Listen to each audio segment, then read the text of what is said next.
Welcome back. మాల్టాలో మాయగాళ్లు దడ పుట్టిస్తున్నారు. Cheating consultancy పేరుతో ఘరానా మోసాలకు పాల్పడ్డారు. ఒక్కరు కాదు, ఇద్దరు కాదు, ఏకంగా 18 మంది తెలుగు విద్యార్థులు కేటుగాళ్ల మాయలో పడ్డారు. మాల్టాలో చదువుకోవడానికి దరఖాస్తు చేసిన వీసా అందక చిక్కుల్లో పడ్డారు. ఆంధ్రప్రదేశ్, తెలంగాణ రాష్ట్రాలకు చెందిన 18 మంది విద్యార్థులు ఓ చీటర్ జెఫ్రీ చేతిలో మోసపోయారు. డబ్బులు కట్టి చివరకు వాటి కోసం తంటాలు పడుతున్నారు.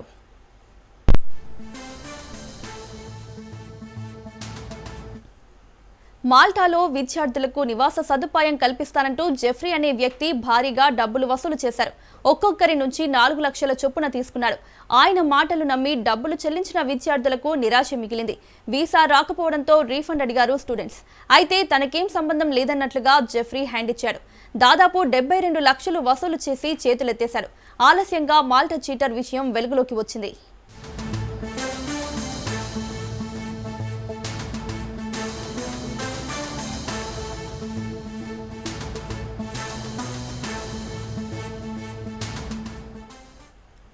రెండేళ్లుగా రీఫండ్ ఇవ్వడం లేదు, ఫోన్ కాల్స్ కు స్పందించడం లేదు.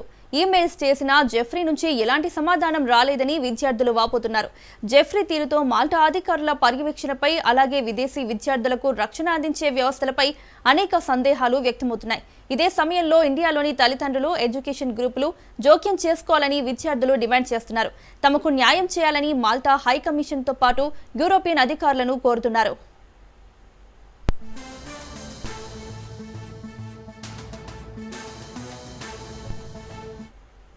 ఇప్పటికే చీటింగ్ కన్సల్టెన్సీలపై మోసాలను వెలుగులోకి తెచ్చింది రాజ్ న్యూస్. అప్రమత్తంగా ఉండాలంటూ విద్యార్థులకు, తల్లిదండ్రులకు సూచనలు చేసింది. నిజానికి విదేశీ చదువు అనేది ఆశ కాదు, అవకాశం. ఆ అవకాశాన్ని మోసగాళ్ల చేతిలో పెట్టి బంగారు భవిష్యత్తు నాశనం చేసుకోవద్దు. ఇప్పటికైనా ఎడ్యుకేషన్ పేరుతో మోసం చేసే ప్రతి సంస్థను బహిర్గతం చేయాలి. తల్లిదండ్రులు కూడా తేలికగా ఫారిన్ డిగ్రీలంటే జాగ్రత్తగా ఉండాలి. విదేశీ కళ్ళలుగా మార్చుతున్న చీటింగ్ కన్సల్టెన్సీలపై ప్రభుత్వం కఠిన చట్టాలు అమలు చేయాలి. అప్పుడే విద్యార్థుల భవిష్యత్ రక్షణ లభిస్తుంది.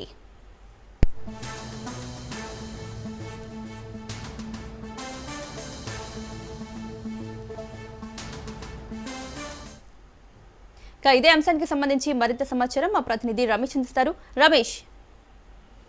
మౌనిక, ఏదైతే మల్టా నుంచి సంబంధించి దాదాపు 18 మంది విద్యార్థులు మోసపోయినటువంటి ఘటన వెలుగు చూసింది. వీరందరూ కూడా అటు ఆంధ్రప్రదేశ్, తెలంగాణకు సంబంధించినటువంటి విద్యార్థులుగా కూడా ఇప్పటికే గుర్తించినటువంటి పరిస్థితి కనపడుతుంది. అయితే ఇటీవల మనం చూసాం, రాజనీతిలో ఏదైతే ఈ విదేశ విద్య పేరుతో దోపిడీ చేస్తున్నటువంటి కన్సల్టెంట్ల పైన కూడా తీవ్రంగా కూడా చర్చ జరిగింది.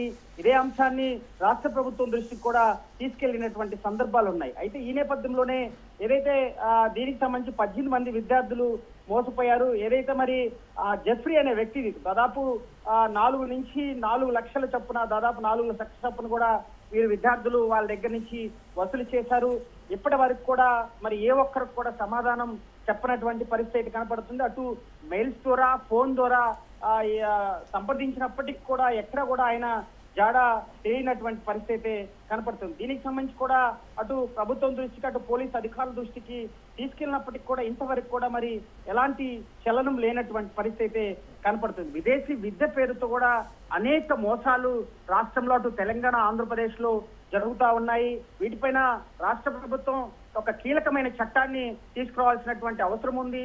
ఎందుకంటే కన్సల్టెంటీల పేరుతో విద్యార్థులని, అటు తల్లిదండ్రులను కూడా తీవ్రంగా నష్టపరుస్తున్నారు. వారి తల్లిదండ్రులు లక్షలాది డబ్బులు కట్టి మరి పూర్తిగా కూడా మోసపోతున్నటువంటి సందర్భాలు ఉన్నటువంటి పరిస్థితి. దాదాపు 72 లక్షల రూపాయలు ఈరోజు 18 మంది విద్యార్థుల దగ్గర నుంచి మోసపోయినటువంటి సందర్భం వెలుగు చూసినటువంటి నేపథ్యంలో ఇప్పటికైనా రాష్ట్ర ప్రభుత్వాలు, అటు తెలంగాణ, ఆంధ్రప్రదేశ్ 2 ప్రభుత్వాలు కూడా వీటిపైన కూడా సుదీర్ఘంగా చర్యలు తీసుకోవాల్సినటువంటి అవసరం ఉంది. మల్టాలో చదువుతున్నటువంటి ఏదైతే మరి ఈ విద్యార్థుల దగ్గర నుంచి వసూలు చేసినటువంటి వ్యక్తి జెఫ్రీ అనే వ్యక్తి నుంచి కూడా మరి వసూలు చేయాల్సినటువంటి బాధ్యత ప్రభుత్వం పైన ఉంది. ఇప్పటికే అటు ఆంధ్రప్రదేశ్ సంబంధించి, అటు గుంటూరు, విజయవాడకు సంబంధించినటువంటి అనేక కన్సల్టెంట్స్లు వందలాది గొంతుకొకటి పుట్టుకొస్తున్నటువంటి నేపథ్యంలో అటు అనేక దేశాలని పంపిస్తామంటూ కూడా మరి డిగ్రీలు పుట్టిస్తామని, అదేవిధంగా ఎంఎస్లు చదివిస్తామని చెప్పి పూర్తి స్థాయిలో విద్యార్థుల దగ్గర నుంచి లక్షల రూపాయలు వసూలు చేసి మోసాలకు గురి చేస్తున్నటువంటి కన్సల్టెంట్లు ఎన్నో ఉన్నటువంటి పరిస్థితి కనపడుతుంది. ఈ నేపథ్యంలోనే రాష్ట్ర ప్రభుత్వాలు దీనిపైన కఠినమైన చట్టాలు తీసుకోవాల్సినటువంటి అవసరం ఉంది.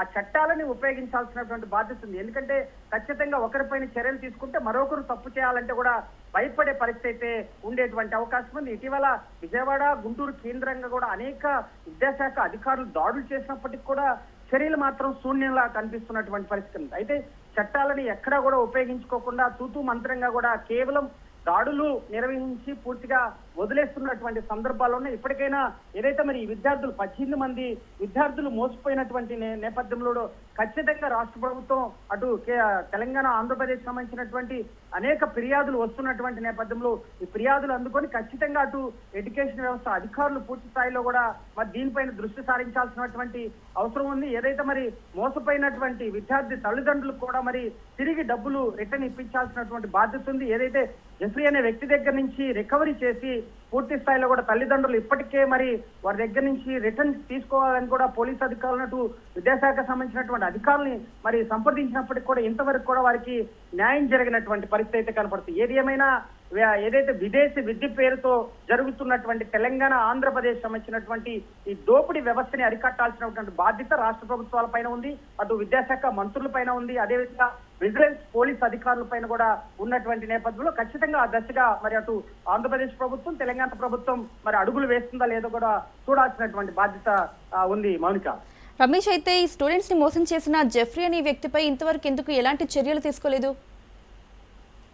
ఖచ్చితంగా అంటే ఆంధ్రప్రదేశ్, తెలంగాణలో ఉంటే ఖచ్చితంగా తనని అదుపులో తీసుకునేటువంటి అవకాశం ఉంది. ఎందుకంటే ఆయన విదేశాల్లో ఉన్నటువంటి నేపథ్యంలో ఖచ్చితంగా దీనిపైన అనేక ఫిర్యాదులు చేసినప్పటికీ కూడా తన కేవలం ఆయన ఎక్కడా కూడా స్పందించినటువంటి పరిస్థితి, అటు ఫోన్ కానీ ఈమెయిల్స్ ద్వారా కూడా మరి వారి తల్లిదండ్రులు కానీ అదేవిధంగా విద్యార్థులు కూడా ఏదైతే మరి డబ్బులు తీసుకున్నటువంటి డబ్బుల్ని రిటర్న్ ఇవ్వాలని అనేక మార్లు కూడా మరి వారిని వేడుకున్నటువంటి పరిస్థితి. అయితే ఎక్కడా కూడా ఆయన ఇంతవరకు స్పందన కరువైంది.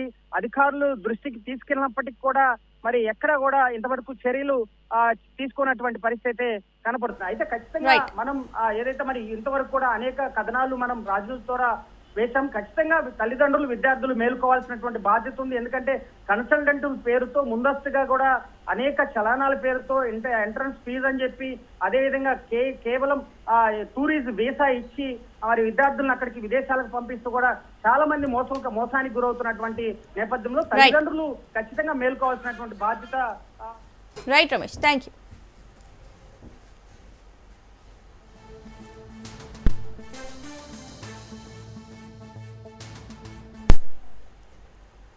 దావోస్